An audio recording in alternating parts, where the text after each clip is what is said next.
a 70-year-old lady who has been having shortness of breath since 1 month.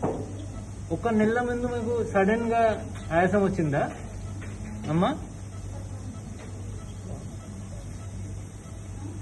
So what we see here is this is the probe, right ventricle, interventricular septum, left ventricle, not so much of left ventricular hypertrophy, LA, aorta.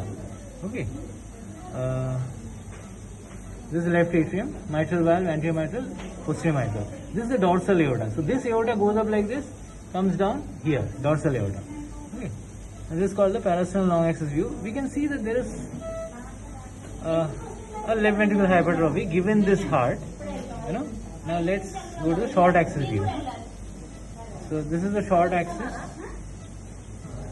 where you can again appreciate the left ventricular hypertrophy. This is the right ventricle which is also hypertrophy. Of course, ఏం కాదు తగ్గిపోతుంది. Now I am going to the apex to see the apical 4-chamber view. So this is the apex here. My probe is here, and you can see the left ventricle again, right ventricle. So how do we identify the left and right here?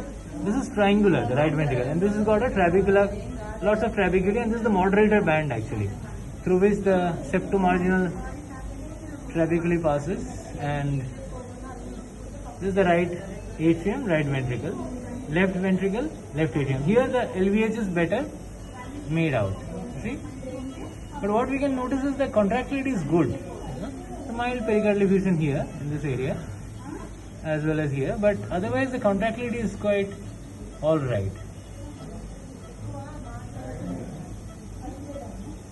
So this heart failure at best could be classified as heart failure with preserved ejection fraction. Generally, the other important pointer towards this heart failure would have been a dilated left atrium. Although here the left atrium is not so dilated. See? So other than the left ventricular hypertrophy, the heart pretty much looks unremarkable.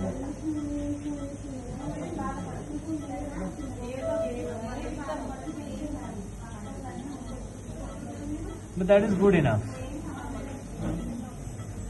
And this left ventricular hypertrophy is what is also causing the forceful and well sustained apex, which you could appreciate. Okay, maybe next time we'll also learn about the how to